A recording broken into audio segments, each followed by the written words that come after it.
scale of the novel coronavirus disease 2019 or COVID-19 becomes more acute with tens of thousands of Americans dying, paired with us suffering acute shortages of personal protective equipment and testing equipment to find out who is and who is not infected so that we can slay this pernicious virus. 47 senators wrote a letter to President Donald Trump on March 21st, imploring that, quote, "We urge you to be proactive and utilize the powers that you invoked on March 18th, 2020 under the Defense Production Act, or DPA, to mobilize private industry to manufacture the supplies and equipment needed to address this crisis."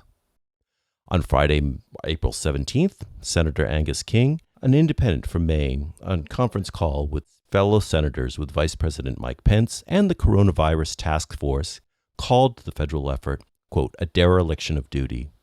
A person on the call reportedly said that King told administration officials, "I have never been so mad about a phone call in my life." Afterward, he tweeted his outrage, saying, "If you know me, you know I'm pretty even-tempered guy, but right now I'm angry. We need widespread testing to understand the scope of this problem, and the administration has the tools to lead the charge. Instead, they're trying to offload this responsibility to the states." The next day, on Saturday, April 18th, I followed up with a question to President Donald Trump. Thank you very much, Mr. President. Sure. Last week, you claimed that you're in charge of everything. Yet the American people don't understand why you're unwilling to use the awesome powers of your presidency to make American companies manufacture the PPE and also the testing equipment that you need to implement your recommendations. No, but who are you with?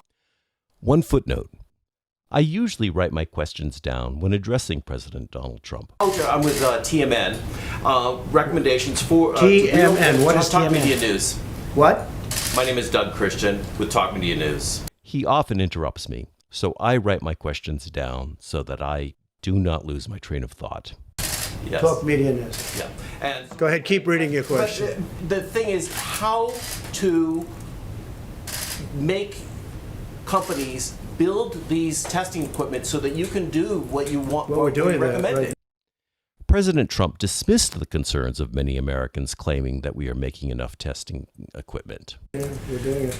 We're doing it right now with ventilators. We have General Motors, we have General Electric, we have 11 different companies, great companies building them for us all over the United States. We're starting to make our own gowns, as they call it. We're making some incredible things. And as far as the testing is concerned, most of that now is done in the United States. We're doing it in the United States, our different platforms. And so I just don't think... So I mentioned the phone call between those 47 senators and VP Pence from the night before. I think you were listening. Senators were complaining to Vice President Which Pence senators? yesterday. Which senators? Independent Senator Angus King. He's not an independent, okay? Angus King is worse than any Democrat. Go ahead. But he said that he was livid, actually. Of course he said that. Because he's a Democrat, okay? Angus King is not an independent. He uses that term for whatever reason. It's a waste of time. But he's not a very emotive type Oh, of yes, senator. he is. You haven't seen him. Okay, you haven't seen him. No. Angus King is a Democrat, and that was totally staged. I heard that, and it was totally staged. Just like you read the question, he read his question. Even though President Trump had mentioned that call earlier in the same press conference, he feigned ignorance and asked me specifically who had been annoyed with the administration for not providing enough testing equipment. By calling Senator Angus King, quote, worse than any Democrat, he successfully diverted attention away from the severe lack of testing and testing equipment and moved it to name-calling of a well-respected senator. After that back and forth, the next day during the briefing on April 19th, President Trump announced, "We also are going to be using, and we're preparing to use, the Defense Production Act to increase swab production in one U.S. facility by over 20 million additional swabs per month. We've had a little difficulty with one, so we're going to call in, as we have in the past, as you know, we're calling in the Defense Production Act, and we'll be getting swabs very easily. Swabs are easy. Ventilators are hard." Comforting words. On April 20th, President Trump confirmed. Testing, because testing is a big word. Remember, it was all ventilators. And the reason it was all ventilators, they said, there's no way he'll ever be able to catch this one. And not only did we catch it, we are now the king of ventilators all over the world.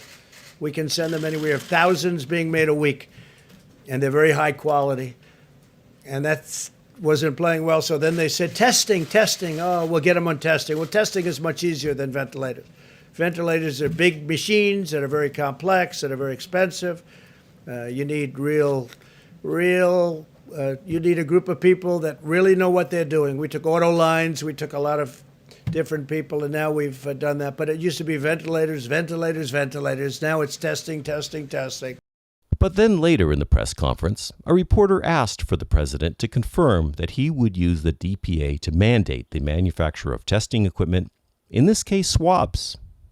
On testing them, when will you in fact invoke the DPA to force that company you mentioned to ramp up production of medical swabs? We really don't need it. We use it, we go up, and I've used it a lot.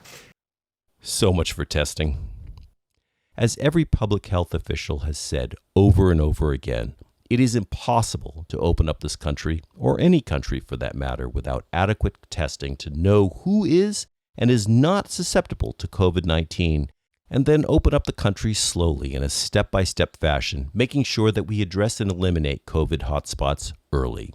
If we don't do this pernicious disease will spring back in waves fiercer than before and kill and maim hundreds of thousands or even millions of Americans. Public health officials counsel that it is impossible to revamp the economy without working on the pandemic first. So we're left with the devil's bargain, a choice between two unpleasant alternatives. One is saving people, and the other saving the economy. But it's not really a choice, as we can't save the economy without saving people first. So why not buckle down and complete the task we've initiated? Ramp up testing and slowly, haltingly perhaps, bring our lives and livelihoods back to a new semblance of order. This is Doug Christian, and be safe. We will get through this.